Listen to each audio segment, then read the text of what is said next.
إن الحمد لله نحمده ونستعينه ونستغفره ونعوذ بالله من شرور أنفسنا ومن سيئات أعمالنا من يهد الله فلا مضل له ومن يضلل فلا هادي له أشهد أن لا إله إلا الله وحده لا شريك له وأشهد أن محمدا عبده ورسوله أما بعد فإن خير الحديث كتاب الله وخير الهدي هدي محمد صلى الله عليه وآله وسلم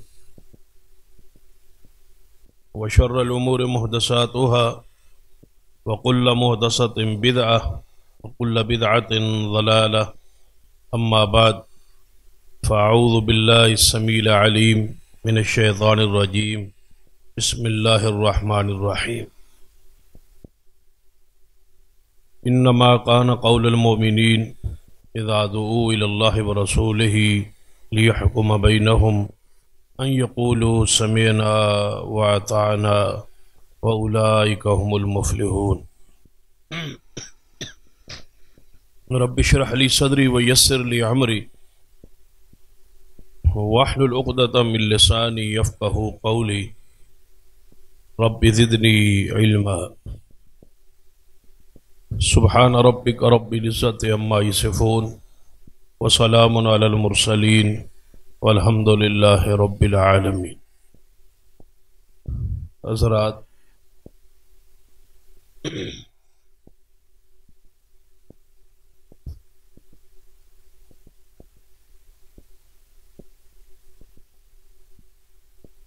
ساری امت نبی رحمت صلی اللہ علیہ وسلم کی ذات کے ساتھ محبت کرنا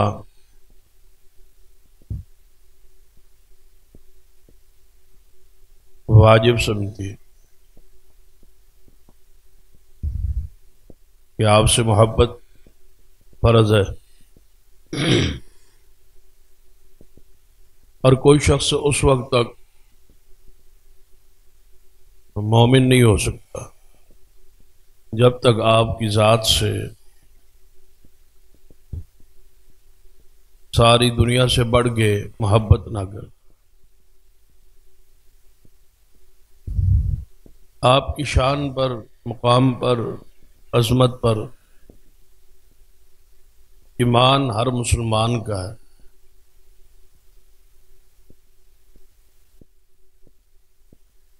ہر مسلمان مانتا ہے کہ محمد مصطفیٰ صلی اللہ علیہ وسلم اللہ کے رسول ہے. ایک ہے ماننا اور دوسرا ہے کہ ماننے کے ساتھ ساتھ حضور کو جاننا اور سمجھنا، اس رسول کو ماننے کا معنی کیا ہے، مفہوم کیا ہے، اس کا تقاضا کیا ہے. سب سے زیادہ ضرورت اس وقت مسلمان لی اسی بات کی ہے کہ اس کو منوایا جائے، بتلایا جائے، سمجھایا جائے کہ رسول ماننے کا معنی اور مفہوم اور اس کا تقاضا کیا ہے. ماننے والے بہت ہیں، کہتے ہیں کہ محمد مصطفیٰ اللہ کے رسول ہے، کلمہ اسلام پڑھ، لیکن لفظ رسول اور منصب رسول اس کی روحانیت اور گہرائی تک جاننا اور اس کا جو اصل حیثیت ہے اور مقام ہے اس کو سمجھنا ضروری. بہت کچھ بیان ہوا کہ نبی علیہ الصلوۃ والسلام پیدا ہو، ولادت پر بہت تقریریں ہوئی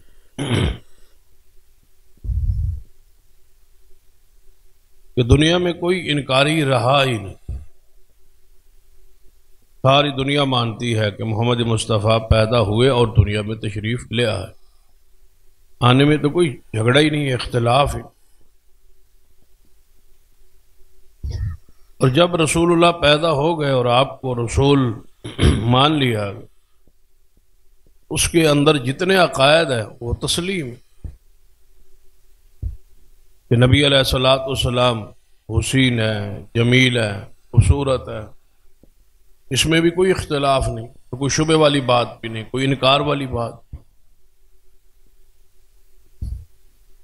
اسی طرح آپ کے معجزات ہیں، ان کا بھی کوئی انکار ہی نہیں ہے، مسلمان مانتے ہیں کہ آپ صاحب معجزات ہیں۔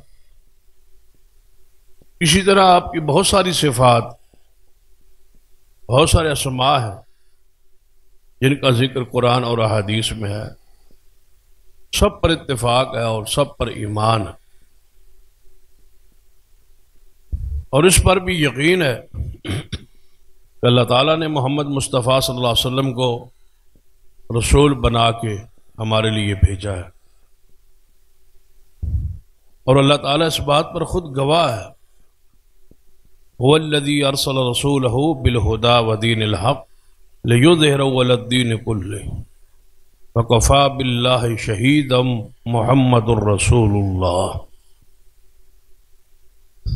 اللہ تعالیٰ خود فرماتے ہیں کہ اللہ کافی ہے اس بات پر گواہ کہ محمد اللہ کا رسول ہے صلی اللہ علیہ وسلم۔ جب اللہ خود گواہی دے رہا ہے اور قرآن میں ہے کہ محمد میرے رسول ہے،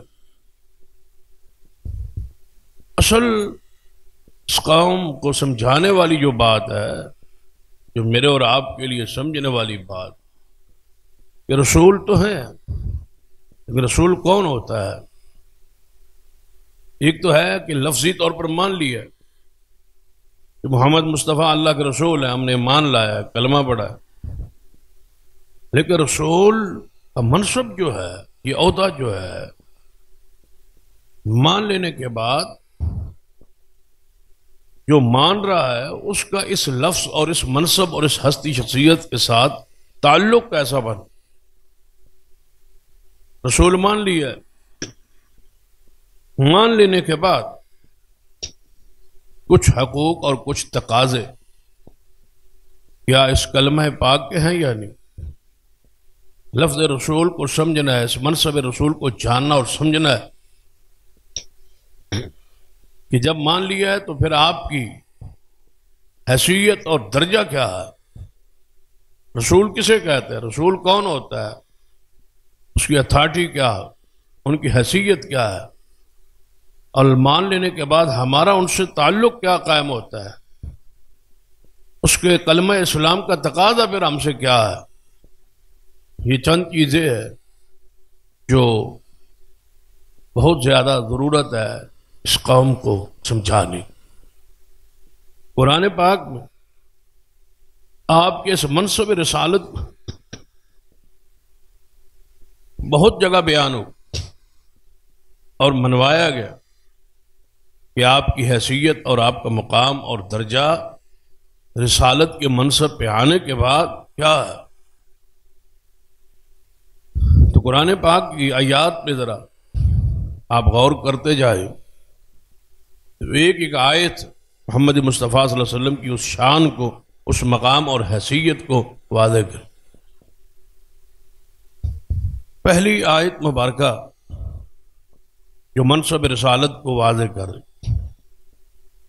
فرمایا من یطع الرسول فقد اطاع اللہ۔ اے لوگو، جس کو آپ نے رسول مانا ہے کہ محمد صلی اللہ علیہ وسلم اللہ کے رسول ہے، ان کی بات کی حیثیت اور درجہ پہلے سمجھ۔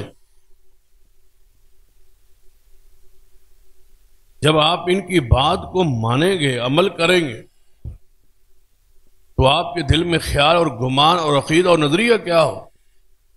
فرمایا من یطع الرسول فقد اطاع اللہ۔ شاید حضور کی شان پر یہ سب سے اہم ترین آیت ہے قرآن،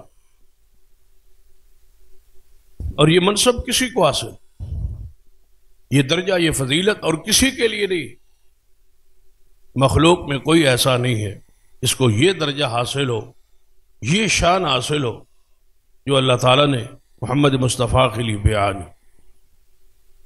بہت ساری شانوں میں اور بہت سارے اسماء اور صفات میں حضور صلی اللہ علیہ وسلم منفرد ہے، لیکن یہ شان جو ہے نبی علیہ الصلوۃ والسلام، اس پر آپ جتنا غور کریں، جتنا آپ اس پہ توجہ کریں گے، اسی قدر آپ کی رسول اللہ سے محبت بھی ہوگی، عقیدت بھی ہوگی، ادب احترام بھی پیدا ہوگا، اور ساتھ ساتھ محمد مصطفیٰ صلی اللہ علیہ وسلم کی شان اور حیثیت اور مقام اور درجہ آپ کو سمجھ آئے۔ اللہ تعالیٰ فرماتے من یطع الرسول فقد اطاع اللہ، کہ جس شخص نے، جس بندے نے محمد مصطفیٰ کی صلی اللہ علیہ وسلم رسول اللہ کی بات مان لی، تسلیم کر لیا، بات اطاعت کر لی حضور کی، جو کچھ حضور نے فرمایا وہ کر لیا، جس نے رسول اللہ کی بات مان لی، وہ تصور یہ کرے، عقیدہ یہ رکھے کہ فقد اطاع اللہ، اس نے اللہ کی بات مانی، اس نے رسول اللہ کی ہی نہیں اللہ کی بات مانی۔ میرے رسول کی بات سمجھو میری بات ہے، جو رسول کہہ دے سمجھو میں اللہ نے کہہ دیا۔ بھائی بتائیں، دنیا کے اندر کسی کے بندے کے حق میں کوئی بادشاہ، کوئی وزیر، کوئی مشیر، کوئی بڑا انسان یہ کہہ دے، یہ آ جائے تو سمجھو کہ میں آ گیا ہوں، اس کی بات آپ نے مان لی، سمجھو میری بات مان، اس کی اور میری بات ایک ہے۔ شاید محبت کا یہ آخری حصہ ہوتا ہے، آخری درجہ ہوتا ہے۔ اللہ تعالیٰ فرماتا ہے کہ محمد مصطفیٰ کی بات ماننے والا یہ سمجھے کہ اس نے اللہ کی یقیناً بات مانی، اور یہ خاصہ رسول ہے کہ آپ کہتے اور بولتے فرماتے ہی اس وقت تھے جب اللہ وحی کرتا۔ اسی مرتبہ ایسا مقام آیا کہ آپ سے سوالات کیے گئے، پوچھے گئے، اور آپ نے خاموش رہے اور فرمایا آسمان سے وحی نہیں آئی، وحی آئے گی تو بولوں گا، اللہ تعالیٰ بتلائے گا تو بیان کروں گا۔ شاید میرے اور آپ کے لیے یہ بات کافی، نبی علیہ الصلوۃ والسلام دین میں نہیں بولتے تھے جب تک اللہ تعالیٰ وحی نہیں کرتا، اور کون ہے پھر جو وحی کے بغیر بولے، اور کون ہے جو وحی کے بغیر فتویٰ دے، قرآن میں نہ ہو اور حدیث میں نہ ہو، اپنی رائے اور اپنی مرضی سے فتویٰ جاری کرے، جبکہ محمد مصطفیٰ نہیں بولتے جب تک آسمان سے وحی نہیں آتی، رسول اللہ دین نہیں بیان کرتے جب تک وحی نہیں آتی، تو اور کون ہے جو قرآن اور حدیث کے علاوہ فتویٰ جاری کرے اور وہ حق پر بھی ہو؟ ایسا نہیں ہو سکتا۔ نبی علیہ الصلوۃ والسلام جس نے بات مان لی وہ سمجھے اس نے اللہ کی بات۔ دوسری آیت مبارکہ میں نبی علیہ الصلوۃ والسلام کی بحیثیت جج اور فیصل، آپ کی حیثیت کو منوایا گیا، اور اس کے بیک میں پیچھے ایک واقعہ تھا کہ دو صحابی ہے، ایک انصاری ہے اور دوسرا آپ کا رشتہ دار ہے سیدنا زبیر رضی اللہ تعالی۔ یہ نبی علیہ الصلوۃ والسلام پھوپھو کے بیٹے، دونوں کا آپس میں، سیدنا زبیر کا اور ایک انصاری صحابی کا آپس میں اختلاف ہو، اختلاف صحابہ کے درمیان، مومنوں کے درمیان، مسلمانوں کے درمیان، دونوں فریق مسلمان ہیں، دونوں فریق صحابی ہیں، دونوں کا آپس میں جھگڑا ہو گیا، اختلاف ہو۔ کاش اس حیثیت کو ہم تسلیم کر لیں تو سارا نظام ہی سنور جائے۔ اگر ساری دنیا مان لے کہ محمد مصطفیٰ کی حیثیت اور شان کیا ہے اور یہ اس درجے کو قبول کر لے، ہماری عدالتوں میں مقدمات کی بھرمار ہے، فیصلے نہیں ہوتے، اس کی وجہ یہ ہے کہ ہم نے محمد مصطفیٰ کی اس حیثیت کو تسلیم ہی نہیں کیا جو شان اللہ نے حضور کو دی، اور وہ حضور کی اتھارٹی۔ آپ نے جس بندے کی اتھارٹی کو نہیں مانا تو آپ نے اس کو کیا مانا؟ اس کی اصل درجے اور حیثیت کو تسلیم ہی نہیں کیا تو آپ کے ماننے کا معنی اور فائدہ کیا؟ جب تک آپ کسی ہستی اور شخصیت جس پر ایمان لا رہے ہیں، جس کو مان رہے ہیں، اس کی حیثیت کیا ہے، اتھارٹی کیا ہے، درجہ کیا ہے، اس کو تسلیم کر۔ یہ دو صحابی ہیں، دونوں کا آپس میں اختلاف،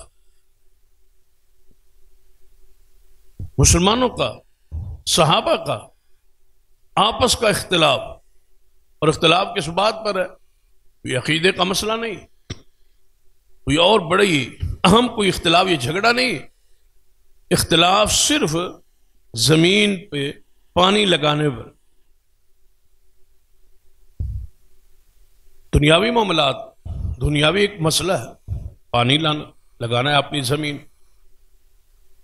اختلاف اس طرح ہو، یہ پانی کا کنواں ہے، اور اس دور میں اور عرب کے علاقے میں کنویں سے پانی، چشموں سے پانی لگتا، اور پھر کنویں سے پانی لگانے کے لیے، نکالنے کے لیے کوئی نہ کوئی جانور، اس کے لیے اونٹ وغیرہ کوئی جانور استعمال ہو جس کے ذریعے پانی نکالا جائے۔ اور پانی جو ہے لازم ہے کہ اس کی سطح انتہائی گہری، اور پانی جب کچھ اکٹھا ہو جاتا، جڑ جاتا، اس سے پانی کچھ زمین کے حصے کو لگا لیا جاتا، پھر پانی نیچے ہو جاتا، سطح نیچے ہو جاتی، تو وہاں تک ڈول پہنچانا پھر ناممکن۔ تو سیدنا زبیر رضی اللہ تعالی کی زمین کے ساتھ بالکل ساتھ ملتا چشمہ تھا، ساتھ بالکل ملتا تھا کنواں، تو سویرے آگے پانی وہ شروع کر، ابھی تک ان کی زمین رہتی ہوتی، پانی کی سطح نیچے ہو جاتی، پانی ختم ہو جاتا۔ اب پانی کل لگے، سویرے وہ پھر آتے، پانی شروع کرتے، شام تک لگتا، پانی کی سطح پھر کم ہو جاتی۔ تو اس سے ان کی سے آگے جو زمین تھی وہ انصاری صاحب۔ اب انصاری صاحب ہی نے سیدنا زبیر سے کہا، روزانہ یہی روٹین ہے، پانی آپ کی زمین پر پہنچتا ہے، کچھ زمین میں پانی آتا ہے، سیلاب ہوتا ہے علاقہ، پھر پانی ختم ہو جاتا، ایسے سلسلہ چلتا رہا تو ہماری تو فصل ختم ہو جائے گی، سوکھ جائے گی۔ تو ایسے کہ کل صبح سویرے جب پانی آپ نہیں لگائیں گے، پہلے میری زمین کو جائے گا، میں لگاؤں گا بعد میں۔ سیدنا زبیر فرمائے کہ پانی گزر کے میری زمین سے جائے اور لگائیں آپ، یہ کیسے ہو سکتا؟ پہلے باری تو میری بنتی، اصول بھی یہی ہے، کنویں کے ساتھ، موقع کے ساتھ، جس کی زمین ہے پہلے باری اس کی، پھر جو آگے زمین آتی جائے گی پانی باری تقسیم ہوگی۔ فرمایا زمین میری پہلے ہے، میری زمین سے پانی گزر کے آپ کی زمین کو کیوں لگے؟ جب تک میری ضرورت ہے، میری زمین سیراب ہوگی، بچے گا تو پانی ملے گا۔ جھگڑا شدت اختیار کی، دونوں نے کہا آؤ اللہ کے رسول سے پوچھتے، فیصلہ رسول اللہ سے کرا۔ یہ وہ ہستی، یہ وہ درجہ، یہ وہ حیثیت، کیا ہمیں پتہ نہیں ہوتا جب ہم کیس یا مقدمہ دائر کرتے ہیں کسی زمین کا، کسی پلاٹ کا، کسی دکان کا، کہ یہ میری ہے یا نہیں؟ بندے کو پتا ہوتا میرا رائٹ ہے، میرا حق ہے یا نہیں، پتا ہوتا ہے، لیکن وہ مقدمہ کیوں کر رہا ہے؟ اس کو پتا ہے کہ عدالتوں میں یا سفارش چلے گی، یا رشوت چلے گی، یا تخیر ہوگی، اور میں اس سے فائدہ اعلیٰ عدالت تک جاتے جاتے نسل ختم ہو جائے گی اور میں اس سے فائدہ اٹھاتا رہوں۔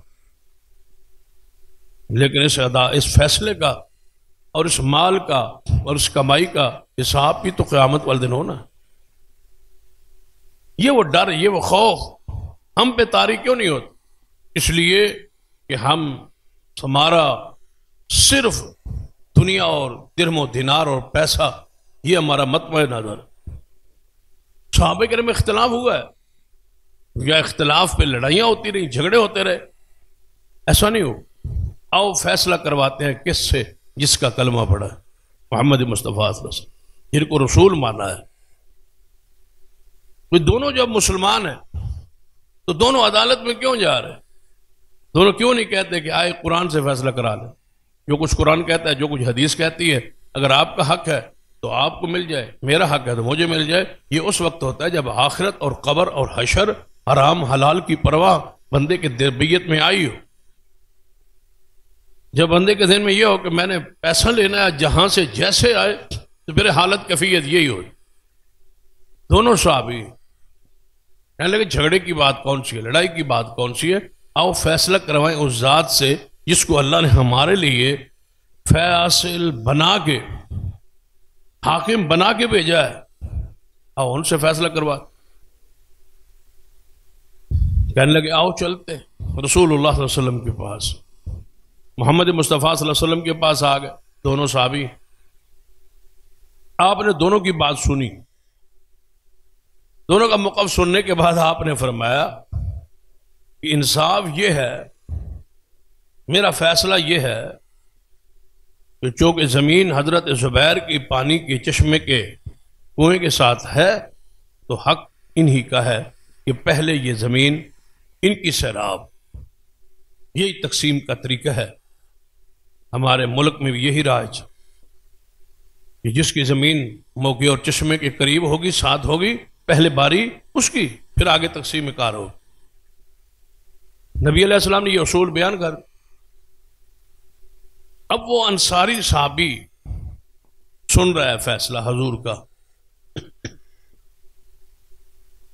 سینہ زبیر کے حق میں ہو گئے۔ انصاری صحابی جو ہے ظاہری طور پر فیصلہ اس کے خلاف، تو آپ نے ساتھ ساتھ فرمایا کہ زبیر باری تو تیری ہی ہے، عدل یہی ہے، انصاف یہی ہے، لیکن پڑوسی کے بھی کچھ تو حقوق ہوتے ہیں، کچھ زمین کو لگا لیا کر اور کچھ اپنے بھائی کو بھی دے دیا کر۔ باری تیری ہے، رائٹ تیرا ہے، حق تیرا ہے، لیکن اپنے بھائی پر اس کو ترجیح دینا، اس کا خیال رکھنا، یہ بھی ایک اسلام اور دین کا بڑا پیارا پہلو، آپ اس کا خیال رکھا۔ آپ نے یہ فیصلہ کر، اب انصاری صحابی کہنے لگا یا رسول اللہ صلی اللہ علیہ وسلم، یہ فیصلہ انصاف پر نہیں ہوا، کیونکہ نیا تھے، مسلمان تھے، اسلام میں داخل ہو، تربیت ہو رہی، ہماری تو تربیت ہو گئی ہے نا، ہمیں تو پتہ چل گیا، ہم تو جدی پشتی مسلمان ہیں، یہ تو نیا مسلمان۔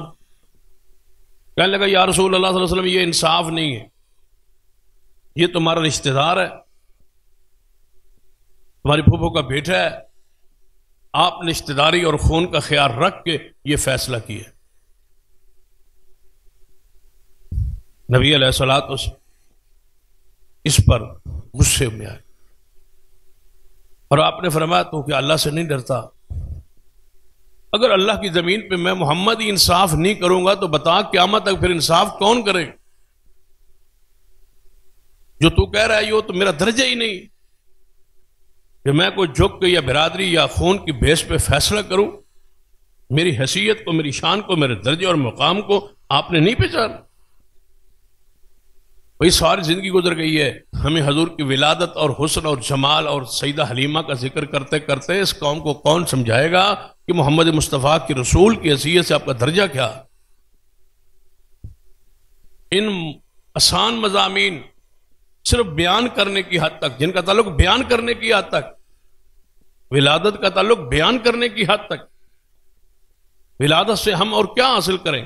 یہی ہے نا کہ حضور پیدا ہو گئے، بس معلومات میں اضافہ ہے، صرف بیان کی حد تک ہے کہ حضور پیدا ہو گئے، بیان کی حد تک ہے کہ حضور خوبصورت تھے، بیان کی حد تک ہے کہ سیدہ حلیمہ آئی تھی اور لے گئی تھی اور پالا تھا۔ اصل درجہ اور مقام اور حیثیت تو شروع ہوتی ہے جس کی ہمیں ضرورت ہے، وہ محمد مصطفیٰ کی رسالت کا درجہ ہے، اس کو جانو اور اس کو پہچانو۔ جو اس طرح خوبصورت ہستی اور شخصیت کے ساتھ آپ کا تعلق استوار ہوا ہے، قائم ہوا ہے، اس درجے اور حیثیت کو پہچانو کیا ہے۔ اس پہ ہماری توجہ ہی نہیں، پوری قوم مجموعی طور پر غافل ہے۔ نبی علیہ الصلوۃ والسلام کے بارے میں جب یہ بات انصاری صحابی نے کہی تو حضور نے اپنے جذبات کا اظہار کرتے ہوئے، غصے کا اظہار کرتے ہوئے یہ بات کہی اور فرمایا، اے زبیر، جی یا رسول اللہ، یہ نہیں جانتا کہ محمد مصطفیٰ کون، اس نے نہیں سمجھا ہماری شان کو اور درجے اور مقام کو اور حیثیت کو۔ وہ بھی تو مانتا تھا کہ محمد مصطفیٰ پیدا ہوئے، وہ محبت بھی کرتا تھا، پیار بھی کرتا تھا، صحابی رسول تھا، انصاری تھا۔ وہ ساری چیزیں ماننے کے بعد جس حیثیت پر سمجھ نہیں آئی اس پہ بولا، اب حضور غصے میں اور جلال میں فرمایا، اے زبیر، اپنی زمین کو پانی سے بھر لیا کر، اگر بچ جائے تو اس کو دیا کر، وگرنہ ضرورت ہی نہیں ہے۔ اپنا رائٹ، اپنا حق پورا لے۔ پہلے کیا فرمایا تھا کہ پڑوسی کا خیال رکھ۔ حضور نے پہلے فیصلے میں وہ جو پڑوسی اور کے حقوق کا خیال رکھتے ہوئے اس کو تلقین کی تھی، وہ الفاظ میں سختی لائے، زبیر اچھی طرح پانی سے اپنی زمین کو بھر، اپنا حق پورا استعمال کر۔ یہ بات ابھی کہی تھی تو آسمان سے وہی آ، اور وہ آیت مبارکہ جو شان مصطفیٰ پر، مقام مصطفیٰ پر تقاریر کرتے ہوئے، وعد کرتے ہوئے، درس دیتے ہوئے ہم بہت پڑھتے ہیں، لیکن اس درجے اور حیثیت کو شاید ہم جان نہیں پائے، پہچان نہیں پائے۔ فلا وربک لا یؤمنون، یہ وہ موقع تھا۔ صحیح البخاری میں حدیث ہے، اس موقع پر یہ آیت مبارکہ نازل۔ عام طور پر تو وہ واقعہ مشہور ہے کہ نبی علیہ الصلوۃ والسلام سے ایک یہودی نے اور مسلمان کو جھگڑا ہو اور فیصلہ کروایا حضور سے، آپ نے یہودی کے حق میں کی۔ تو مسلمان نے کہا چلو سیدنا عمر سے کرواتے، تو سیدنا عمر رضی اللہ تعالیٰ عنہ نے بات سنی تو اس نے کہا یہودی نے کہ تیرے رسول تمہارے محبوب پہلے میرے حق میں فیصلہ کر چکے۔ تو سیدنا عمر اندر گئے اور تلوار لائی، اس کو قتل کر دی۔ یہ ایک واقعہ معروف مشہور ہے جو کہ سندن تو ثابت نہیں۔ اور فلا وربک کا اس شان نزول میں یہ اکثر بیان ہو، جبکہ صحیح البخاری میں اس آیت کا شان نزول یہی ہے جو میں نے بیان، ایک انصاری اور سیدنا زبیر کا اختلاف اور پانی کی باری پر ہو، انصاری صحابہ نے یہ الفاظ کہے، واقعہ بالکل اسی طرح کا ہے، لیکن یہ رسول اللہ صلی اللہ علیہ وسلم کے ساتھ جڑا ہو، تو آپ نے فرمایا اسے پانی دینے کی ضرورت نہیں، تو اللہ تعالیٰ نے اس آیت مبارکہ کو نازل کیا، فلا وربک لا یؤمنون۔ لیکن جو سیدنا عمر کا واقعہ ہے رضی اللہ تعالیٰ، اس سے ملتا جلتا ایک واقعہ سیدنا عمر کے حوالے سے ہی صحیح حدیث پہ بھی موجود ہے۔ وہ عورت کی عدت کے کچھ حوالے سے ایک صحابی نے حضور سے سوال کیا، حضور نے جواب دیا، اور پھر اس نے سیدنا عمر سے بعد میں کہیں ملاقات ہوئی تو پوچھا، تو آپ نے وہی جواب دیا جو محمد مصطفیٰ نے دیا۔ تو وہ صحابی کہتا ہے بالکل آپ نے ٹھیک کہا، محمد مصطفیٰ نے ایسے ہی فرمایا تھا۔ سیدنا عمر غصے میں آ فرمایا کیا تو مجھ سے یہ چاہتا تھا، تو نے مجھے بتایا کیوں نہیں؟ تو نے حضور کے فیصلے کے بعد مجھ سے فیصلہ لیا کیوں؟ مسئلہ پوچھا کیوں؟ کیا تو چاہتا تھا کہ میں محمد مصطفیٰ کے خلاف فیصلہ دے دوں؟ تو اس طرح کے واقعات تو سیدنا عمر کے حوالے سے موجود ہے، لیکن ایک منافق کو قتل کا واقعہ کسی صحیح حدیث میں موجود نہیں۔ تو سیدنا زبیر رضی اللہ تعالی جن کے حق میں جب فیصلہ ہوا، پھر یہ آیت نازل ہوئی، فلا وربک لا یؤمنون حتی یحکموک فیما شجر بینہم ثم لا یجدوا فی انفسہم خرج مما قضیت ویسلم تسلیما۔ یہ ہے وہ محمد مصطفیٰ کی حیثیت جس کو میں چاہ رہا تھا کہ آپ کے سامنے رکھوں کہ آپ کا درجہ رسالت اس کی حیثیت کیا ہے۔ فرمایا تیرے رب کی قسم، اور سارا قرآن پڑھے، اتنی خوبصورت اور عمدہ قسم آپ کو نہیں ملی۔ فلا وربک، قسم ہے محمد تیرے رب کی۔ اور رب کون ہے؟ وہی جو خود قسم اٹھا رہا ہے۔ تو لیکن انداز بڑا پیارا ہے، قسم ہے تیرے رب کی، اے محمد تیرے رب کی مجھے قسم ہے، کھانے والا بھی رب ہے، لیکن انداز کیا ہے؟ فلا وربک لا یؤمنون، قسم ہے مجھے تیرے رب کی، وہ مومن ہو ہی نہیں سکتا جو اپنے جھگڑوں میں آپ کا فیصل نہ مانے، آپ کا فیصلہ تسلیم نہ کرے، اور کر لے بھی۔ ایک تو ہے کہ نہ کرنا، انکار کر دے، اور میں دوسرا ہے مان لینا۔ اللہ فرماتے ہیں مان لینے کے بعد ہم اس کے دل کو دیکھتے، اگر دل میں اس کو سکون نہ آئے تب بھی مومن نہیں، دل کی رضا سے نہ ماننا ہو تب بھی مومن۔ ہم تو دل کو دیکھتے۔ کیا کوئی ہے جو کتاب و سنت کے مطابق فیصلہ ہو اور اس کے خلاف ہو اور وہ دل سے راضی ہو؟ اللہ کا شکر ہے یہ میرا حق نہیں تھا اور کتاب و سنت کی روشنی میں فیصلہ ہوا اور حق والے کو حق مل گیا، اور میں اس پر مطمئن ہوں، راضی ہوں، خوش ہوں کتاب اللہ پر اور سنت رسول اللہ پر۔ اگر پھر بھی وہ کوشش کرتا ہے کوئی اور عدالت مل جائے ایسی جہاں سے میرے حق میں فیصلہ آ جائے، تو گویا اس شخص نے محمد مصطفیٰ کا یہ حق جو رسول کی حیثیت سے تھا وہ تسلیم ہی نہیں کی۔ یہ جانتے ہی نہیں کہ محمد اللہ کے رسول ہیں اور رسول کی حیثیت کیا ہے اور اس کا درجہ کیا۔ آپ سنیں کیا حضور کے آ جانے کے بعد، بات مان لینے کے بعد، رسول اللہ کا کلمہ پڑھ لینے کے بعد ہمارا تو اختیار ہی نہیں ہے اپنے وجود پر، اپنے معاملات پر۔ ہم جو اپنے آپ میں آزاد سمجھتے ہیں کہ جو ہم چاہیں وہ کریں، جو ہماری مرضی ہے وہ کریں، یہ اختیار ہمیں کس نے دیا ہے؟ محمد رسول اللہ ماننے کے بعد ہمارے پاس کسی فیصلے کا اختیار ہی نہیں۔ بندہ اپنے اختیارات سے تجاوز کرے، حدود اللہ کو تجاوز کراس کرے گا تو اس کا انجام پھر آپ دے۔ ہمیں کوئی اختیار نہیں، ہماری مرضی، طبیعت، ماحول، سوسائٹی، جو کچھ ہم کرتے ہیں وہ چاہے نہ چاہے ہمیں ہر حال میں محمد مصطفیٰ کی بات کو ماننا ہوگا، اپنے وجود پر اس کو حاکم تسلیم کرنا ہو، اپنی مرضی نہیں ہو۔ یہ جو لوگ کہتے ہیں نا کہ دین میں جبر نہیں ہے، یہ اسلام قبول کرنے میں ہے۔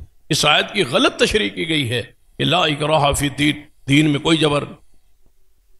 ایک نمازی کو کہو، بے نماز کو کہو نماز پڑھے، سختی کرے، تو آپ کہیں جبر، اسلام میں جبر کوئی نہیں، لا اکراہ فی الدین، یہ اس پر نازل نہیں ہوئی۔ یہ اسلام کے اندر والے لوگوں کے لیے نہیں ہے، یہ اسلام سے جو باہر ہیں ان کے لیے۔ صحابہ نے پوچھا تھا یا رسول اللہ صلی اللہ علیہ وسلم، ہماری اولاد اور ہمارے بچے اور ہمارے غلام ہمارے ماتحت ہیں، وہ ہماری بات کو رد نہیں کر سکتے، اگر اجازت دیں تو ہم انہیں تلوار کی دھار پہ مسلمان بنا لیں، سختی کریں۔ جو ہماری اولادیں مسلمان نہیں ہیں ہم مسلمان کر سکتے ہیں اگر آپ اجازت دیں۔ تو کب قرآن نازل ہوا؟ لا اکراہ فی الدین، دین میں جبر نہیں ہے۔ کسی کو سختی سے مسلمان بنا لینا یہ حکم نہیں ہے، یہ جبر نہیں ہے اسلام۔ اس کا یہ معنی نہیں ہے کہ مسلمان ہونے کے بعد بندہ یہ کہے کہ میں اسلام کی بات نہیں مانتا، اسلام میں کوئی جبر نہیں، یہ کہا ہے۔ اسلام قبول کر لینے کے بعد اس کی میں مثال اس طرح دیا کر، ایک بندہ فوج میں بھرتی ہوتا ہے تو اس پر کوئی جبر نہیں، بھرتی ہو یا نہ ہو اس کی مرضی، کوئی جبر نہیں، ہر صورت اس کو یہاں ہی جانا پڑے گا نہیں۔ لیکن بھرتی ہو جانے کے بعد، محکمے کو جوائن کر لینے کے بعد یہ کہے کہ میں وردی نہیں پہنتا، میں فلاں بات اعلیٰ افسر کی نہیں مانتا، تو اس کو کوئی محکمہ قبول کرنے کے لیے تیار نہیں ہو کہ جبر نہیں تھا، اب آ گئے ہو تو اب پابندی۔ اسلام میں جبر نہیں ہے، لیکن آ جانے کے بعد محمد مصطفیٰ کی اطاعت کی پابندی ہے۔ آپ اطاعت گزار ہیں، تابع دار ہیں، آزاد آوارہ نہیں کہ جو چاہے کرے۔ میں شادی میں آزاد ہوں، جو میرا دل کرے کرے، میرے رسول جو کہے میری مرضی مانوں نہ مانوں، کوئی جبر ہے اسلام نہیں۔ یہ پتہ نہیں ماحول یا یہ چیزیں کس نے سمجھا دی ہے کہ اسلام میں کوئی جبر نہیں، اسلام میں کوئی سختی۔ اسلام قبول کر لینے کے بعد اپنی مرضی نہیں ہو سکتی کسی معاملے۔ یہ ہے اصل درجہ محمد مصطفیٰ کا، جس کو ماننے اور منوانے، سمجھنے اور سمجھانے کی ضرورت ہے۔ یہ بندہ کہتا ہے کہ اسلام میں یہ بات تو ہے لیکن میں نہیں قبول کرتا۔ بس تو کیوں نہیں کرتا؟ تو اسلام قبول کر چکا ہے، تو دائرہ اسلام میں داخل ہو چکا ہے، تو محمد مصطفیٰ سے اطاعت کا معاہدہ کر چکا ہے، تو رسول مان چکا ہے۔ اور رسول کا معنی کیا ہے کہ وَمَا أَرْسَلْنَا مِن رَّسُولٍ إِلَّا لِيُطَاعَ بِإِذْنِ اللَّهِ، اطاعت لازم ہے آپ پر۔ کیسا ہے ماننا ہے جس میں اطاعت نہیں؟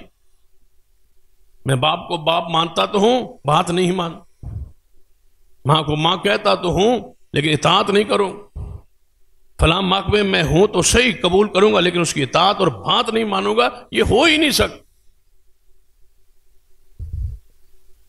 اجرت کے لیے ضروری ہے، معاوضے کے لیے ضرورت ہے، جنت کے داخلے کے لیے ضروری ہے کہ محمد مصطفیٰ کو اپنے وجود پر آپ کو حاکم ماننا پڑے۔ میری اور آپ کی کیا حیثیت؟ کیا وہ حدیث آپ کے ذہن میں علمی نہیں کہ جب رسول اللہ صلی اللہ علیہ وسلم نے اپنی پھوپھو کی بیٹی کے رشتے کے حوالے سے بات کی، یہ مشہور حدیث ہے، رشتے کے حوالے سے پھوپھو نے کہا ہوا تھا کہ میری بیٹی زینب جو ہے وہ جوان ہے، اس کے رشتے کے حوالے سے کوئی فیصلہ کر۔ رسول اللہ نے فیصلہ کر اپنے غلام کے ساتھ، حضرت زید کے ساتھ۔ جب فیصلہ ہوا اور فیصلہ جا کے پھوپھو کو اور پھوپھو کی بیٹی کو بتلایا کہ یہ میرا فیصلہ ہے، یہ میرا حکم ہے، یہ میں نے طے کر لیا ہے، تو زینب نے کیا کہا کہ میرا ذہن نہیں مان کہ میں اونچے خاندان کی ہوں اور یہ غلام ہے، میرا ذہن نہیں مان۔ عقیدے میں تو کوئی کمی نہیں، توحید میں تو کوئی کمی نہیں، ہر معاملے میں وہ محمد مصطفیٰ کی تابعدار تھی، حضور کی پھوپھو کی بیٹی ہے، ساری شان، ساری فضیلت، ساری اصلاح ہو چکی تھی۔ صرف ایک بات، ہمارے ہاں تو حیثیت ہی کوئی نہیں، اگر 2 4 5 10 سنتے چھوڑ دیں تو اس کی حیثیت کیا ہے؟ حضور کی نہ مانے تو ہم نے تو کبھی غور ہی نہیں کی، اس لیے کہ ہم نے محمد مصطفیٰ کی اس حیثیت کو جان اور پہچانا ہی نہیں ہے، جو شان اللہ نے آپ کو دی ہے، جو درجہ آپ کو دیا ہے، ہمارا وہ تعلق آج تک قائم ہی نہیں ہو۔ بس ہم اسی تک ہے کہ خوبصورت بڑے، دند بڑے خوبصورت سے، بال بڑے پیارے تھے، زلفیں کالی تھی، راہ بھول جاندے ویگ، یہی بس حسن و جمال پر ہماری سارا زور گزر گیا ہے، صدیاں گزر گئی ہے۔ وہ کسی نے انکار کیا محمد مصطفیٰ کے حسن و جمال کا؟ اس قوم کو بتاؤ کہ حسین تھے، جمیل تھے۔ وہ پروفیسر شیخ عبداللہ باولپوری رحمۃ اللہ علیہ تھے، بڑی پیار کی بات کیا کرتے، ایک بیمار بندہ پڑا ہو ہسپتال میں اور اس کے پاس بندہ بیٹھ کے کہے کہ تیرا ڈاکٹر بڑا خوبصورت، بڑا قابل ہے، بڑا اس کی ڈگریاں ہیں اور بڑا معالج ہے، بڑا خوبصورت ہے، قد اس طرح ہے، دانت اس طرح ہے، چہرہ اس طرح ہے، تو مریض کہے گا بس سارا کچھ ٹھیک ہوگا، مجھے تو تب ہے جب کوئی شفا ملے، کوئی پڑی ملے، کوئی دوائی ملے۔ اگر تم بیمار ہی رہو تو تمہاری اس قابلیت کا تجھے کیا فائدہ ہے؟ اگر تم بیمار ہی رہو تو تمہیں حسن و جمال سننے اور بیان کرنے کا کیا فائدہ ہے جب تک محمد مصطفیٰ کی اطاعت کر کے دنیا و آخرت میں شفا نہ پا جاؤ۔ اصل تو بات شفا کی، اصل بات تو علاج کی۔ نبی علیہ الصلوۃ والسلام نے جب یہ فیصلہ کر دیا تو زینب رضی اللہ تعالیٰ عنہ آنے کا، یا رسول اللہ صلی اللہ علیہ وسلم میرا ذہن جو ہے اس پر مطمئن نہیں ہے۔ جب ذہن مطمئن نہیں ہے تو پھر کیا اللہ نے سن لیا؟ کیا رسول اللہ نے صرف سن کے خاموش ہو گئے؟ میں کہا کرتا ہوں صحابہ کرام سے جو ایسے اعمال ہوئے ہیں نا، یہ دین کے نفاذ کا ذریعہ بنے۔ صحابہ ایسے نہیں تھے، صحابہ تو کامل شخصیات ہے، لیکن کہیں کہیں جہاں باتیں ہوئیں وہ ہمارے لیے سبق اور نمونہ اور درس بننا تھا، تو اللہ نے دین کے نفاذ کے لیے صحابہ کرام کی زندگی کو جو ہمارے لیے آئیڈیل بنا دیا، یا ان سے ایسے کام صادر کروا دیے تاکہ قیامت تک محمد کا دین نافذ ہو جائے۔ صحابہ کی خطا بھی جو ہے وہ دین کے کام آ گئی، نفاذ کا ذریعہ بن گئی۔ اس لیے اللہ نے معصوم نہیں رکھا، کبائر سے محفوظ رکھا ہے اور معصوم نہیں بنایا تاکہ کہیں کہیں کوئی بات ہو جائے، تاکہ محمد کے ہاتھوں محمد کا دین صحابہ پر نافذ ہو جائے اور قیامت تک کے لیے یہ نمونہ بن۔ اس لیے نہیں ان سے خطائیں اور غلطیاں ہوئیں کہ وہ دل سے خطاؤں کو پسند کرتے تھے، نہیں، کرہ الیکم الکفر والفسوق والعصیان۔ صحابہ کے اس درجے کو سمجھا کریں کہ ان سے خطا اس لیے نہیں ہوئی کہ وہ باغی تھے، نافرمان تھے، یا ان کے دل میں کوئی گناہ کے شوق اور ذوق تھا، نہیں، یہ ہماری کیفیت۔ صحابہ سے اللہ نے ایسے اعمال کروائے تاکہ ان کے ذریعے محمد کے ہاتھوں ان پر دین نافذ ہو جائے اور آگے قیامت تک کے لیے دین کے نفاذ کا یہ صحابہ ذریعہ بن۔ اس لیے شراب پر حدیں لگی، زنا پر حدیں لگی، تہمتوں پر حدیں لگی۔ اس قسم کے جو واقعات چند ساتھی بندوں سے کروائے گئے، اس کے پیچھے یہی ایک حکمت کار فرمان۔ پھر بھی اللہ نے بڑوں کو محفوظ رکھا ہے، جو کبار تھے ابو بکر و عمر عثمان و علی، ان کو اللہ نے ساری چیزوں سے دور رکھا ہے۔ باقی چند اصحاب سے ایسے امور سرزد ہوئے، تو یہ زینب ہے رضی اللہ، بول اٹھی، یا رسول اللہ میرا ذہن نہیں مطمئن کہ میرا ایک غلام سے نکاح ہو، زندگی میں کیسے بسر کروں؟ تو کیا اللہ اور اس کا رسول پھر اس بات پر خاموش رہا؟ ہم تو کہتے ہیں نا ایک آدھ حدیث نام ہی مانے تو کیا ہو، اے دیکھ لو جو ہوا ہے اس کو سن لو۔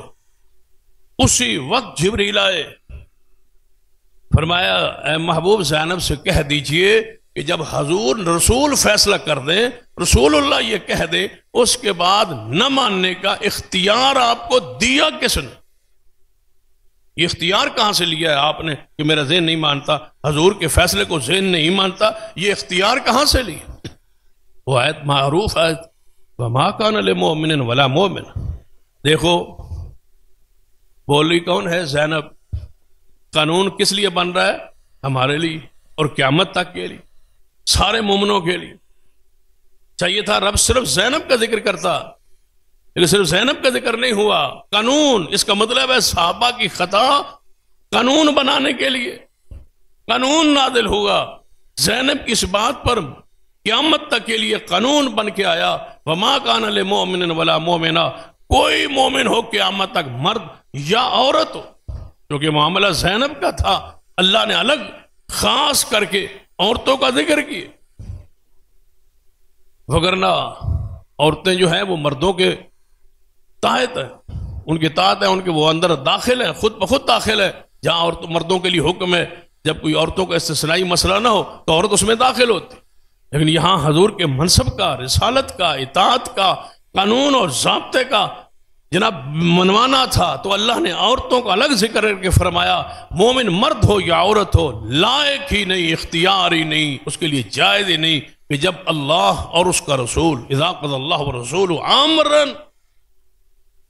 کوئی امر، کوئی حکم چھوٹا ہو یا بڑا ہو، عقیدے کا ہو، کوئی ہو، امرن نخرہ کے طور پر استعمال ہوا ہے، کوئی ہو، اپنی مرضی کا اختیار باقی نہیں رہتا۔ یہ منصب ہے محمد مصطفیٰ صلی اللہ علیہ وسلم کی رسالت، یہ درجہ ہے محمد مصطفیٰ صلی اللہ علیہ وسلم۔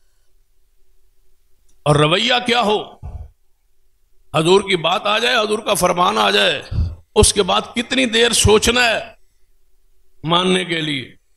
اس کی گھڑیوں کا ذکر بھی قرآن میں، کتنی دیر سوچ کے کہنا ہے وہ ٹھیک ہے، طبیعت تو نہیں چاہتی، ماحول تو نہیں چاہتا، چلو سوچتا ہوں، دیکھتا ہوں، کوشش کرتا ہوں، حتی المقدور جتنا ہو سکتا ہے مان لیتا ہوں، جہاں سے کچھ رہ گیا نہیں، اتنا حق، اس کی حیثیت، اس کی وضاحت قرآن میں ہے۔ انما کان قول المؤمنین اذا دعوا الى اللہ ورسولہ لیحکم بینہم ان یقولوا سمعنا واطعنا۔ اللہ فرماتا ہے مومن کے سامنے جب قرآن اور حدیث پیش کیا جائے، اللہ اور اس کے رسول کی طرف انہیں بلایا جائے، تو یہ کیا کہیں؟ ان یقولوا سمعنا، کہ ہم نے اللہ اس کے رسول کی بات کو سن لیا سے آگے کتنا فرق، کتنی دیر، کتنا توقف، کتنا ٹھہر کے کہنا ہے، کوئی درمیان میں توقف کی گنجائش ہی نہیں ہے۔ فرمایا وَأَطَعْنَا، فوری کہے میں نے دل کی خوشی سے محمد کی بات کو مان لیا۔ حضور فرمائے دریا میں چھلانگ لگا جاؤ، حضور فرمان آگ میں داخل ہو جاؤ، حضور فرمائے اس خندق میں داخل ہو جاؤ، حضور فرمائے جو فرمائے وَأَطَعْنَا۔ عطا، یہ جو لفظ اطاعت ہے اس کے اندر دونوں چیزیں داخل ہے، ایک چیز نہیں ہے صرف ماننا، اس میں خوشی بھی ہے، خوشی سے ماننا۔ اطاعنا کا معنی یہ ہوتا ہے خوشی سے، دل کی رضا سے، اندر کی گہرائی سے محمد کی بات کو تسلیم کر کے عمل کرنا، یہ اطاعت۔ سمعنا وأطعنا، مانے اور فور۔ اور اگر کہیں کسی سے جھگڑا اور اختلاف، معاملے میں الجھاؤ پیدا ہو جائے، تو پھر فیصلہ فوری محمد مصطفیٰ کے پاس آئے، اس حیثیت کو مانو کہ محمد اللہ کے رسول ہیں اور ان کا آپ کے ساتھ کیا تعلق اور کیا تقاضا ہے۔ قرآن پاک یا ایھا الذین آمنوا اطیعوا اللہ واطیعوا الرسول واولی الامر منکم، ایمان والو اللہ کی بات، ہر بات اللہ کی مانو، غیر شرط کے بات مانو اللہ کی اور محمد مصطفیٰ کی۔ واولی الامر منکم، اور جو تم میں صاحب امر، صاحب حکم ہے، اولی الامر ہے، ان کی بات مانو۔ فَإِن تَنَازَعْتُمْ فِي شَيْءٍ فَرُدُّوهُ إِلَى اللَّهِ وَرَسُولِهِ، اگر تمہارا کسی تنازع جھگڑا ہو جائے، اولی الامر سے کسی سے جھگڑا اختلاف ہو جائے، فوری اپنے جھگڑے کو، جھگڑا کر کے سو نہ جاؤ، جھگڑا کر کے لڑائی نہ ڈال لو، جھگڑا کر کے فرقہ نہ بن جاؤ، فوری اپنے جھگڑے کو اللہ کے پاس اور محمد مصطفیٰ کے پاس لے آؤ۔ آخرت پر ایمان ہے، قیامت کو مانتے ہو، آخرت کو مانتے ہو، تمہارے لیے انجام بہتر اسی میں ہے کہ اپنے جھگڑے کو محمد مصطفیٰ صلی اللہ علیہ وسلم کے پاس فوری لے۔ پھر فوری لے آنے کے بعد وما آتاکم رسول فخذوہ، مقام رسول کو چانی، وما آتاکم رسول فخذوہ وما نہاکم عنہ فانتہوا، پھر جو دے رسول وہ لے لو، جس سے رسول منع کرے رک جاؤ۔ یا ایھا الذین آمنوا لا تقدموا بین یدی اللہ ورسولہ، ایمان والو اللہ اور اس کے رسول سے قدم آگے نہ رکھو، آگے نہ بڑھو، جو حضور نے کیا وہ کرو، جو حضور نے نہیں کیا وہ نہ کرو، آگے نہ بڑھو حضور سے۔ واتقوا اللہ، اللہ سے ڈرو، یہ محمد مصطفیٰ صلی اللہ علیہ وسلم، ان سے آگے بڑھنا آپ کے لیے حرام۔ یہ درجہ ہے محمد مصطفیٰ صلی اللہ علیہ وسلم۔ اور اگر دوسرا اس کا پہلو قرآن پاک میں کھولے تو وہ اس سے بھی بڑا حساس ہے۔ یہ تو ہے ماننے کا، اب دوسری طرف ذرا غور کیجئے، جو نہیں مانے گا اس درجے کو، اس حیثیت کو محمد مصطفیٰ، وہ زینب کو کیا کہا تھا؟ اے میرے محبوب، زینب سے کہہ دیجئے اگر تمہارا ذہن اس رسول کے فیصلے پر مطمئن نہیں تو ہمیں تمہارا اسمان پہ امان ہی قبول۔ اب جو نہیں مانتا اس درجے حیثیت کو، اس کے لیے قرآن کیا کہتا؟ وَمَن يُشَاقِقِ الرَّسُولَ مِن بَعْدِ مَا تَبَيَّنَ لَهُ الْهُدَىٰ وَيَتَّبِعْ غَيْرَ سَبِيلِ الْمُؤْمِنِينَ، جو رسول اللہ کی نافرمانی کرے، حق آ گیا، واضح ہو گیا، حدیث آ گئی، مسئلہ پتہ ہے کہ حضور یہ کہہ رہے ہیں، میں یہ کر رہا ہوں، حضور کا یہ حکم ہے، ہم یہ کر رہے ہیں، حضور نے شادی ایسے کی، ہم ایسے کر رہے ہیں، حضور کی وضع قطع ایسے تھی، ہماری ایسے، پتہ ہوتا ہے بندے کو، لیکن ہمیں چونکہ ہمارا ذہن ملامت نہیں کرتا، ضمیر ملامت نہیں کرتا اپنے آپ، ہم کیا کر رہے ہیں، پتہ تو ہوتا ہے کہ میرے رسول کا یہ امر ہے اور یہ عمل ہے اور یہ سنت ہے، اور میں جان بوجھ کے ان کی مخالفت کر رہا ہوں بغیر کسی وجہ۔ فرمایا جو رسول اللہ کی نافرمانی کرے جان بوجھ کر، حق پتہ ہے، دین پتہ ہے، شریعت پتہ ہے، لیکن جان بوجھ کے حضور کی سنت کو چھوڑ دے، طریقے کو چھوڑ دے، ایسا شخص اور صحابہ کے راہ کو چھوڑ دے، اللہ فرماتے ہیں ہم اس کی رسی کو ڈھیلا کر دیتے ہیں، وہ جدھر پھرتا ہے پھرتا رہے، ذلیل ہوتا رہے، آئے گا مرے گا، سیدھا جہنم میں داخل کر۔ فَلْيَحْذَرِ الَّذِينَ يُخَالِفُونَ عَنْ أَمْرِهِ أَن تُصِيبَهُمْ فِتْنَةٌ فرمایا ڈر جاؤ رسول اللہ کے امر کی حکم مخالفت کرتے ہو دنیا میں اللہ کی پکڑ آئے. کوئی گناہ جب پکڑ آتی ہے تو ہم یہ سوچتے ہیں کہ پتہ نہیں کون سی وجہ ہے, ہم کبھی نہیں غور کیا کہ محمد کی نافرمانی کی وجہ سے ایسا ہوا ہو, ہم پر یہ پکڑ اور سخت گرفت کیوں ہوئی. قرآن کہتا ہے کل اطیعوا اللہ والرسول, فرمایا محبوب فرما دیجئے اطیعوا اللہ والرسول, فرمایا اللہ کی اطاعت کرو اور محمد رسول اللہ کی اطاعت کرو. فَإِن تَوَلَّوْا, اگر تم اطاعت رسول سے پھر جاؤ, یاد رکھو اللہ تعالیٰ کافروں سے محبت ہی نہیں کرتا. اللہ کو ایسے کافروں کی کوئی ضرورت نہیں جو محمد مصطفیٰ کی نافرمانی کرتے ہیں. اللہ نے ڈائریکٹ انہیں کافر کہا. انکار کرنے والوں سے ہماری محبت ہی کوئی نہیں. فرمایا قیامت کا دن ذرا آنے دو, وَيَوْمَ يَعُضُّ الظَّالِمُ, قیامت والے دن اپنے ہاتھوں کو کاٹتے ہوں گے, کھاتے ہوں گے, چک مارتے ہوں گے اپنے ہاتھوں کو اور کہیں گے کاش ہم رسول کے راہ پہ چل لیتے, کاش ہم رسول اللہ کو جان لیتے, سمجھ لیتے. قیامت والے دن اپنے ہاتھوں کو کھا رہے ہوں گے, چبا رہے ہوں گے, چک مار رہے ہوں اپنے ہاتھوں کو, کاش رسول اللہ کی بات, کاش فلاں کی نہ مان.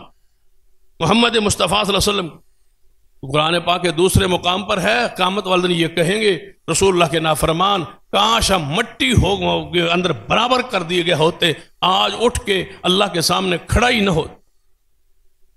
یہاں یہ موقع ہی نہ آتا کہ اللہ آج آپ سے پوچھ رہا ہے اور محمد مصطفیٰ موجود ہیں اور ہم سے پوچھا جا رہا.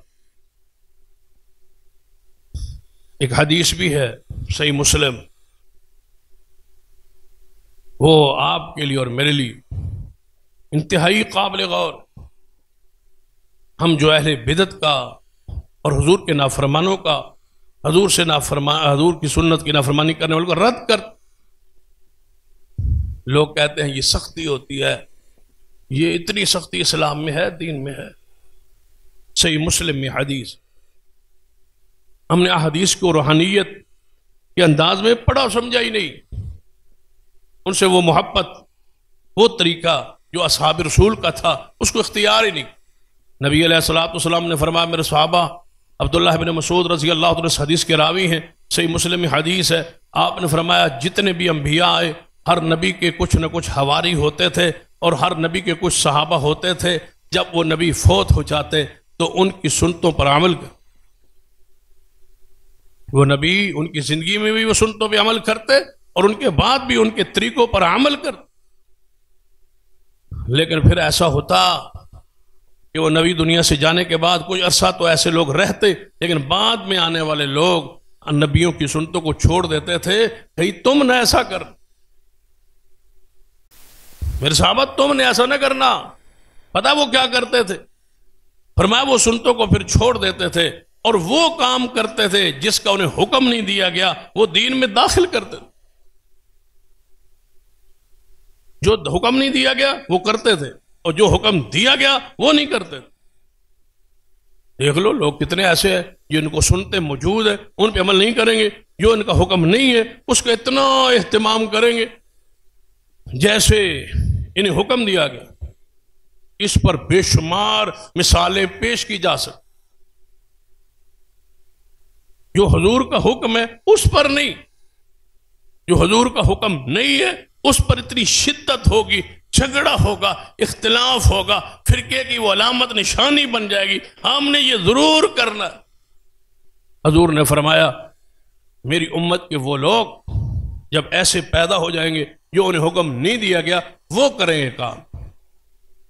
اس پر آپ دیکھ لیں, ابھی ربیع الاول گزرا ہے تو دیکھ لیں, جشن میلاد کا حضور نے حکم نہیں دیا, صحابہ نے نہیں دیا, لوگ کتنی شدت کے ساتھ کرتے ہیں, اتنی شدت کے ساتھ کہ نہ کرنے والوں کو ابلیس کہتے. اتنی شدت تو نماز فرض پر نہیں ہے, اتنی شدت تو سنت موقدہ پر نہیں ہے, جتنی شدت اس بدعت اور خرافات اور رسومات پر. جو نہیں کرتا وہ گستاخ.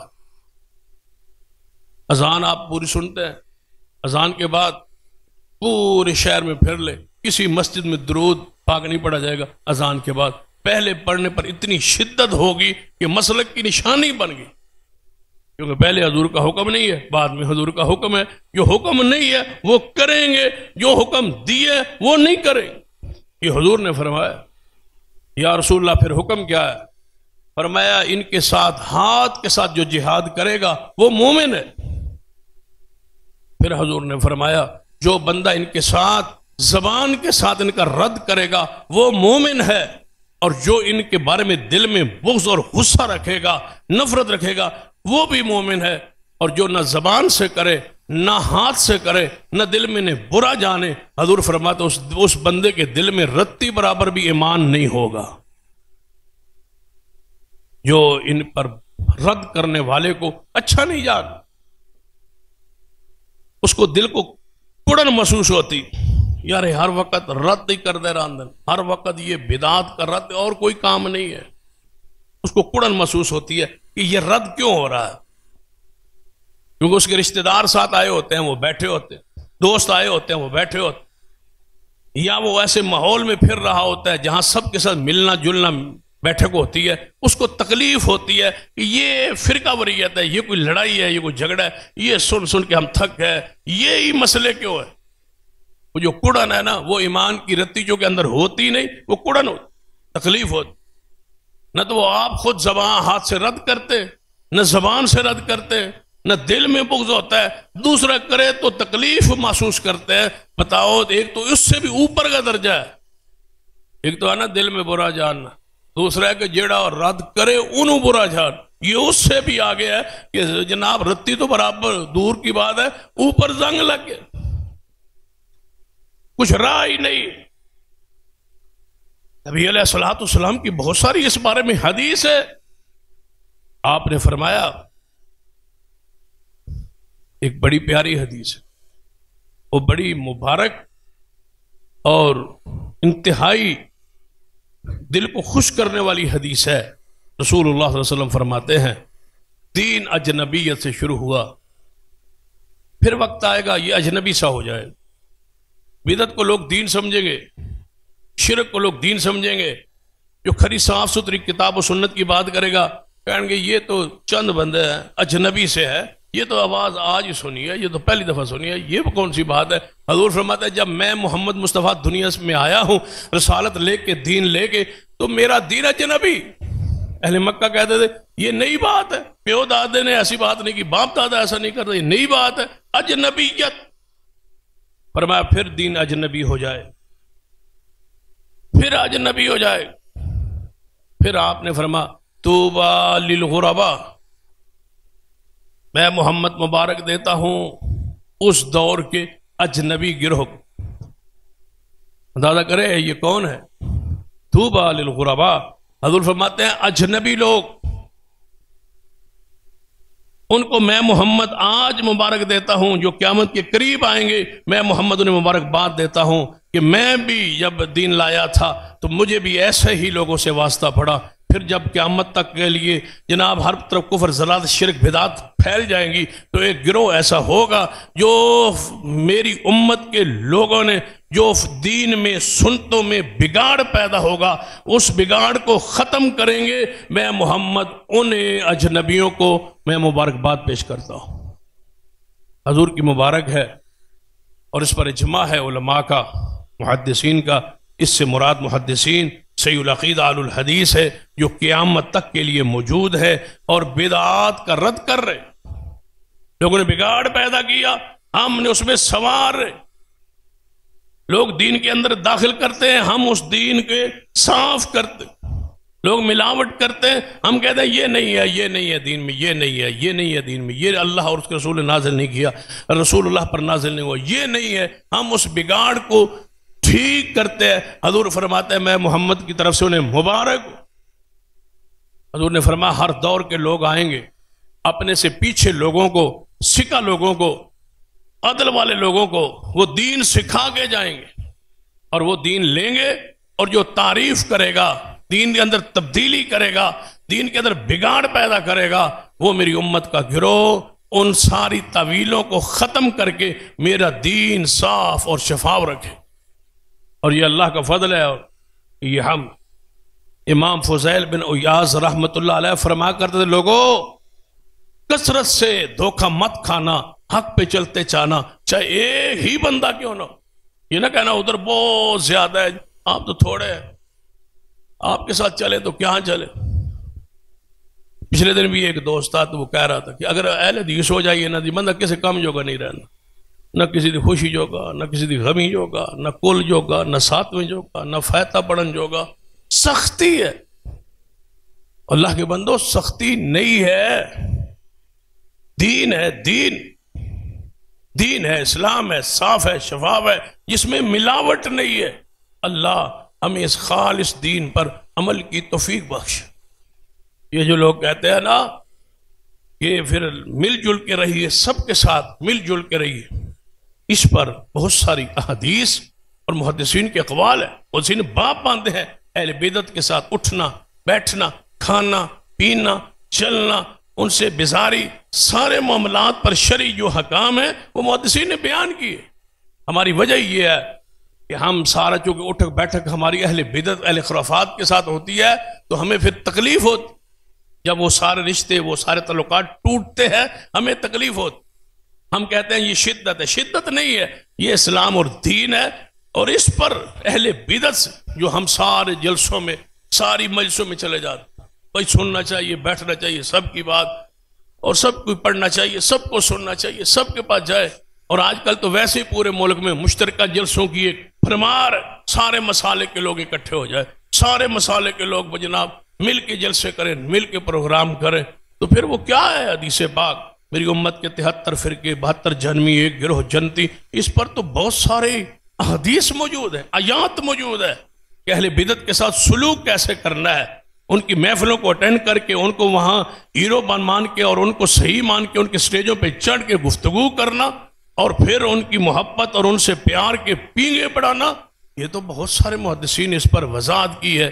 انشاءاللہ آئندہ خطبہ جمعہ میں اہل بدعت کے ساتھ تعلقات کے حوالے سے جو شریعت کا مزاج ہے اس کو تفصیل سے بیان کریں گے۔ اللہ مجھے اور آپ کو توفیق عطا فرمائے۔ اقول قولی ھذا واستغفر اللہ لی ولکم ولسائر المسلمین وآخر دعوائی ان الحمد للہ رب العالمین۔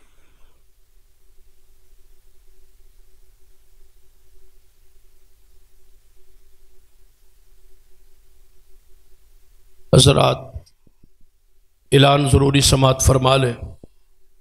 بفضل اللہ تعالی ہمارا جو سالانہ ختم نبوت پروگرام ہوتا ہے اس سال انشاءاللہ 6 نومبر کو بروز اتوار وہ پروگرام مرکزی جمعیت اہل حدیث شہر سرگودا نے طے کر دیا ہے، اور وہ آرٹ کونسل ہال میں یہ پروگرام اس سال انشاءاللہ ہوگا۔ 6 نومبر کو صبح 10 بجے شروع ہوگا اور شام 4 تک، یہ عصر تک تقریباً 4 بجے تک یہ پروگرام رہے گا۔ آرٹ کونسل ہال ہے عدالتوں کے سامنے، چہری روڈ پہ جائے تو عدالتوں کے سامنے یہ آرٹ کونسل ہال ہے، اس میں یہ پروگرام ہوگا۔ جس پروگرام میں حضرت علامہ پروفیسر ساجد میر صاحب امیر مرکزی جمعیت اہل حدیث پاکستان، اور اس طرح محترم حافظ عبدالکریم صاحب ناظم اعلیٰ مرکزی جمعیت اہل حدیث پاکستان، اس طرح مولانا عبدالرشید حجازی صاحب امیر مرکزی جمعیت اہل حدیث پنجاب، حضرت مولانا حافظ محمد یونس آزاد صاحب ناظم اعلیٰ مرکزی جمعیت اہل حدیث پنجاب، اور معروف جماعت کے سکالر محترم قاری صہیب میر محمدی صاحب، اور شیخ الحدیث حضرت مولانا حافظ مسعود عالم صاحب، اور خطیب پاکستان قاری محمد بن یمین عابد صاحب، یہ علماء کرام انشاءاللہ وہاں خطاب فرمائیں گے۔ 6 تاریخ کو 6 نومبر بروز اتوار صبح 10 بجے سے لے کر 4 بجے تک یہ پروگرام ہوگا، جو ہمارا سالانہ مرکزی پروگرام ہوتا ہے۔ یہی پروگرام انشاءاللہ ہمارا اس سال دن کو رکھا گیا ہے، روایت کو تھوڑا سا بدلنے کی کوشش کی گئی ہے۔